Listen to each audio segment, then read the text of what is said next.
Welcome to Too Fond of Books. My name is Janelle and I am so excited to do this video. This is my pile of possibilities for Cloak and Dagger Christmas. Now, I am only going to share the prompts, the reading prompts. I do have plans for the activity prompts. I'm very excited. My mother-in-law are going to do some baking together. And I've got all, Christmas music to listen to, so lots of festive stuff. And my mother-in-law came up with this great idea for reading in nature. Since we can't do that in our climate, she remembered that there is a conservatory in our city, a floral conservatory. And so it's open in the afternoons over the winter. So we're gonna go and read in the conservatory, and I'll make sure to take some pictures for you because that's gonna be a lot of fun. So let's just dive right into the reading prompts. The first one is Partridge in a Pear Tree. Read a book that has an alliterative title. Now, I have a number of these. So like I said before, this is my pile of possibilities. I like to have a good number of books to choose from, and I can just choose whatever I feel in the mood for. So I have The Dying Day by Vaseem Khan, which is the second in his Persis Wadia series. And this one it sounds really intriguing to me. A priceless manuscript, a missing scholar, a trail of riddles. So this is India, this is Bombay, 1950, and a 600-year-old copy of Dante's The Divine Comedy, which has been safely housed at Bombay's Asiatic Society, goes missing. And Persis Wadia is on the case, so I'm very excited about that one. And I've got my cart here because I've dedicated the entire top shelf of my cart is for Cloak and Dagger Christmas Pile of Possibilities. Next up is A Study in Scarlet Women by Sherry Thomas. This is the first in the Lady Sherlock series. I've been wanting to read this for a while. I have a banged up ex-library copy, but that's okay. And so this is a definite possibility. We also have The Mistletoe Murder by P.D. James. I have this collection of short stories, the first of which is The Mistletoe Murder. And so I would like to read that, and I may actually continue on and read the rest in this series. I'm pretty sure it's just a short story rather than a novella. Yes, it's just a short story. So that's on my pile of possibilities. And pretty high on the list because it is also, holiday themed, and I'm really in the mood this year for holiday themed mysteries, so that's a very good possibility. Magpie Murders by Anthony Horowitz. This has been sitting on my shelf for a while, and I do not know why I haven't read it yet. I have read a number of books by Anthony Horowitz and really enjoyed them. And this one is, this one is the one that's a story within a story. There's a character who is a crime writer and his editor, and I believe that she is reading his story in amongst the broader story that's going on. I think that's what's happening in here, so I'm very excited about that one as a possibility too. We have Murder Most Malicious by Alyssa Maxwell. And this one, I mean, honestly, that's 4 M's between the title and the author's name, so that's pretty much perfect for this prompt. This is a lady and lady's maid mystery. I got this from the library. Post-World War I England, Lady Phoebe Renshaw and her lady's maid Eva Huntforth step outside of their social roles and put their lives at risk to apprehend a vicious killer. And so this one also takes place in December, so this is pretty high on my list of books that I'm interested in for this prompt. 2 more. We have The Case is Closed by Patricia Wentworth. This is a Miss Silver mystery from 1937. I love Miss Silver. The famous Everton case had long been closed. Geoffrey Gray had already spent a year in prison for the murder of his uncle. The evidence had been all against him, but his wife Marion knew he was innocent. So did her young cousin Hilary, and after a chance encounter with a witness, she set herself to solve the mystery. But of course, Miss Silver gets herself involved as well. And then the last one on this list is The Sleeping Sphinx by John Dickson Carr. This is a Dr. Gideon Fell mystery from 1947. Dr. Gideon Fell solves the strange case of the woman who murdered herself. Yeah.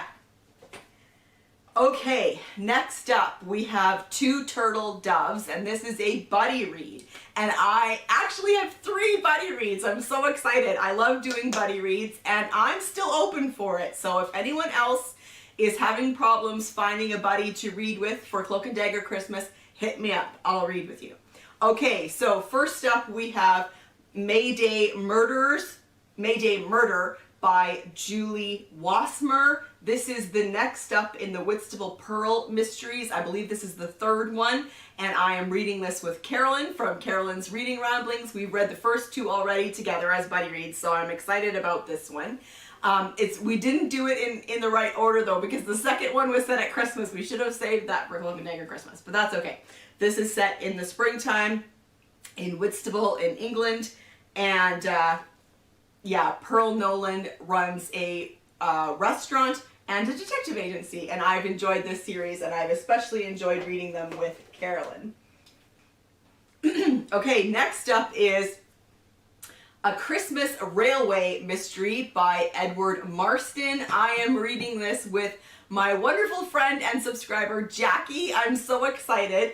And this one has foil on the cover, so we could technically double up here.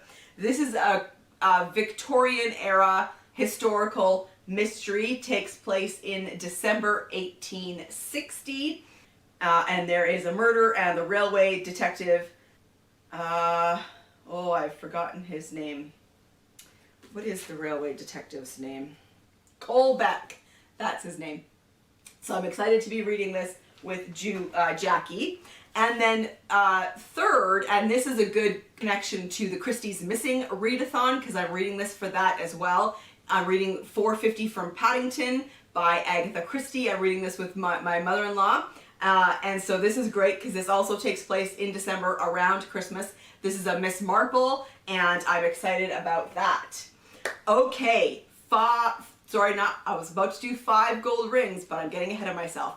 3 French Hens. This is where we are supposed to read a translated work or a work set in a country different from your own. And I have 4 possibilities here. I have I Am Your Judge by Nele Neuhaus.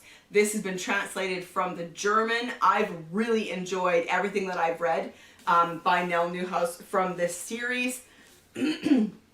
A Shocking New Case for Pia Kirchhoff and Oliver von Bodenstein. They are detectives. I think these are essentially police procedurals. She gets called out when an elderly woman has been shot and killed while walking her dog. And yeah, so that's definitely a possibility for 3 French Hens. I also have Poacher's Road by John Brady. This is an Inspector Kimmel mystery set in Austria, and I believe this has been translated from the Austrian. Just give me a second. Okay, there is no information about a translator, so it hasn't been translated, I guess, but it is set in Austria, and I'm excited to get to this. I've never read anything by this author. If anyone has, let me know in the comments. I'm curious. I have An Uncertain Place by Fred Vargas. This is a Commissioner Adamsberg part of the series. This has been translated from the French. Yes, by Sean Reynolds. And in this one, Commissioner Adamsberg actually leaves Paris for a 3-day conference in London. And there is a case, a pile of shoes is found outside Highgate Cemetery. which leads them into an investigation. So that one is intriguing as well. And then last but not least is Christmas Crumble by Agatha Raisin. This one is set in a country different from my own because it's set in England. And so this is, did I say Agatha Raisin? Christmas Crumble is an Agatha Raisin novella by M.C. Beaton. I am reading this as an ebook from my library. Agatha Raisin hosts a dinner party for the elder residents of Winter Parva. She calls them Crumblies, which is hilarious. And so that's a novella that I would like to read because it is set at Christmas time. Okay, 5 gold rings. This is the prompt where we read a book that has foil on the cover. And for a long time, for some reason, I had only gold foil in my mind, that it had to be gold foil, and it doesn't have to be just because it's 5 gold rings. It can be any foil, but most of mine I think have gold foil. So I have Satan in St. Mary's by P.C. Doherty. This is a Hugh Corbett medieval mystery, and I think, if I'm not mistaken, this is the first Hugh Corbett. This was written in 1986. Though the bloody, vicious battle of Evesham in 1258 crushed Simon de Montfort's rebellion and cost him his life, the traitorous movement he founded was never completely eradicated. Decades later, when Edward I became king, he faced considerable opposition, for Simon's followers had gathered in London's teeming warrens and ghettos to scheme murder, treason, and revolt. And Hugh Corbett is our main character, and he is a clerk from the Court of King's Bench. Okay, next up, I am going to do another round of Could You Survive Midsomer by Simon Brew. This is an interactive novel where I am the detective trying to solve the murder, so I'm excited about that. I would like to see if I can do better than I did last time. I also have Midwinter Murder by Agatha Christie. This includes The Adventure of the Christmas Pudding, which is already on my list of books to read for, I'm reading it for Christie Fest and for the Christie's Missing Readathon. So I'm going to dip in out of these short stories throughout the month. Okay, and then The Skeleton Road by Kate Ellis is another possibility. This is a Wesley Peterson mystery set in the West Country, I believe, and there's usually a connection to archaeology with these mysteries, so I've been enjoying those. I also just picked up this Susanna Kearsley, and her name is in foil, and this is Named of the Dragon, and I'd like to read this in December because it is set around Christmas time, so I'm very excited for another Susanna Kearsley.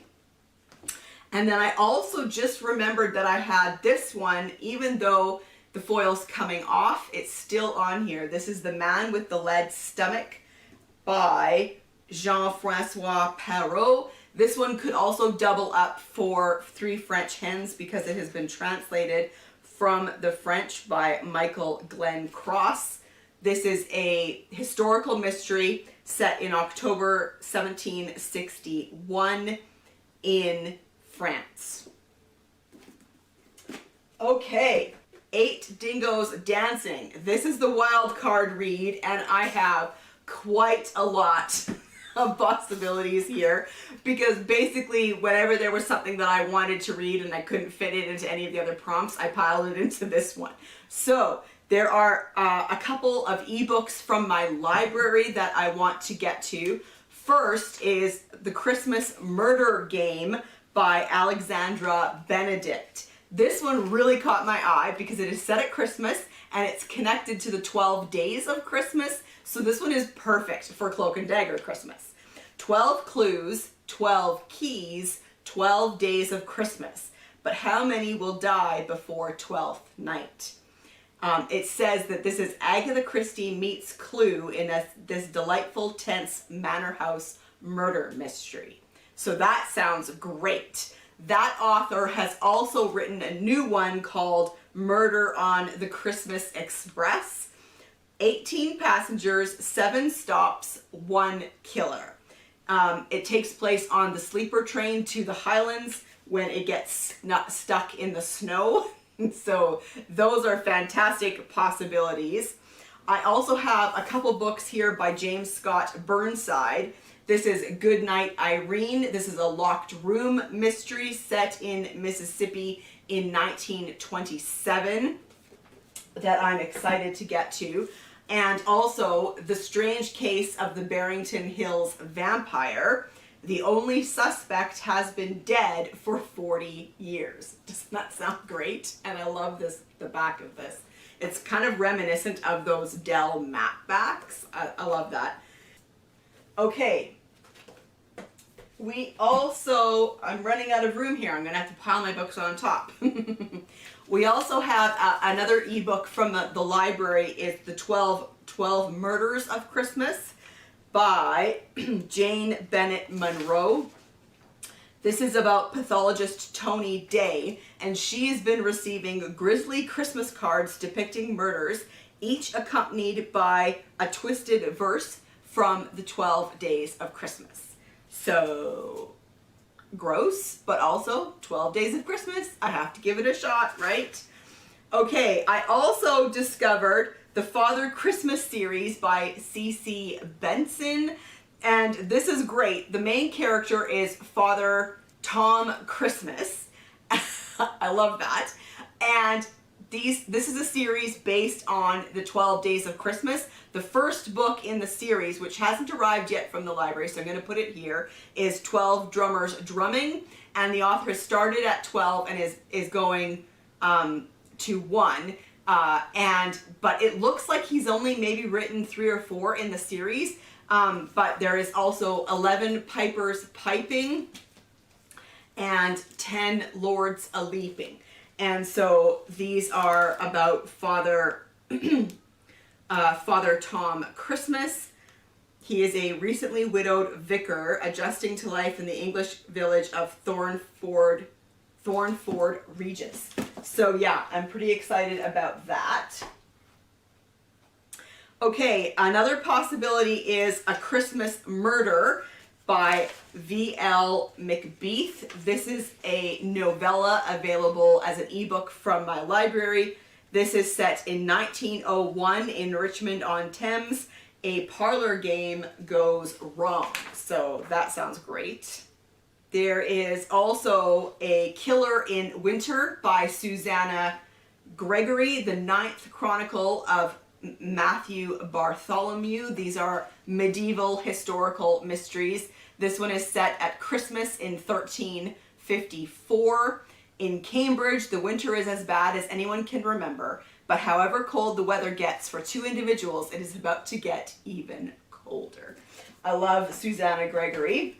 And The White Priory Murders by Carter Dickson. This is a Sir Henry Merivale mystery, originally written in 1934. White Priory was the scene, the subject was murder, and only Sir Henry could sort out the suspects. And I believe that this is also set at during the holidays in December. I'm pretty sure. Okay. Then for 10 Lords A-Leaping, this one I don't have quite as many for, but I'm still very excited for them. I have the 3 books by James Anderson. The Affair of the Bloodstained Egg Cozy, which is set at a manor house. The family name is, see, I've already forgotten. It's set in the 30s at a manor house, and the main family that lives there, they are aristocrats. So yeah, so I'm very excited about this. The theft of a diamond necklace and the antique pistols might be all explained, but the body in the lake is particularly puzzling.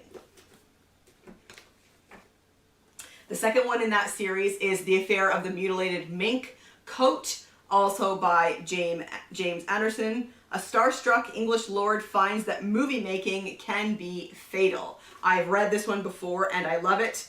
Oh, that's who it is. It's the Earl of Burford. Alderley is the home of the Earl of Burford, and so that's how that's how these fit. And then the third one in the series is The Affair of the 39 Cufflinks. And again, all three of them are set during a house party at his estate, and so that's great. And then the other possibility is A Resolution at Midnight by Shelley Noble. This is from her Lady Dunbridge series. So of course, a lady is nobility. Roasted chestnuts from vendors' carts, fresh cut spruce trees lining the sidewalks, extravagant gifts, opulent dinners, carols at St. Patrick's Cathedral. It's Christmas in Gilded Age Manhattan. And there is a murder of a prominent newsman. I've never read anything from this series, but I thought I would start with this Christmas one and see what I think about it. Okay, and then last but certainly not least is 12 Drummers Drumming. And this is to listen to a crime narrative of our choice, true or fiction. And so I have three possibilities here. First, and this is a reread for me, but I love the idea of listening to it this time. This is Murder for Christmas by Frances Duncan. This is narrated by Jeffrey Beavers, and I would be listening to this as an e-audiobook from my library. This is a golden age mystery set at Christmas, and I've read it before and quite enjoyed it. There's another possibility, A Highland Christmas by MC Beaton. This is part of her Hamish Macbeth series, and I believe this could be a novella. I'm pretty sure it's a novella. And this one is also an e-audiobook from my library, narrated by Graham Malcolm. And then last but not least is And Then There Were None by Agatha Christie. This is also an e-audiobook from my library, narrated by Dan Stevens. And this one would fit in with the Christie's Missing Readathon because And Then There Were None is the group read. And I've read it multiple times, and so I like the idea of this time listening to it as an audiobook. And then I also need to include Silent Nights, edited by Martin Edwards. This is a collection of Christmas short stories. And I'm excited about this, and I'm super excited that Kate Howe is arranging to have Zoom meetings where we read these stories out loud one at a time throughout the month. And so if you haven't contacted her to let her know that you want to be involved in that, please do, because it's going to be so much fun. You can join as many or as few as you want. I just think it's a great way to connect with people over the holidays and a great way to read together this group read. So I'm very excited about that. So there you have it. That is my massive pile of possibilities, but I'm very excited because I have so many good books to choose from, and so I will be able to find books that I like. And like I said, I have just been in this real holiday mystery kick where I want to read mysteries set either in the winter or around the holidays. So yeah, I'm just super excited about Cloak and Dagger Christmas. I am going to link to the announcement video. If you haven't watched the announcement video, please do that and consider joining us for Cloak and Dagger Christmas. It is going to be a fun and festive month. All things mystery. So I really hope that you can join us. Let me know in the comment section down below if you've read any of these books and if you think that I should prioritize any of them in my pile of possibilities. And if you are still looking for someone to do a buddy read with, hit me up because I would love to buddy read with you. And I will see you for another video soon. Bye.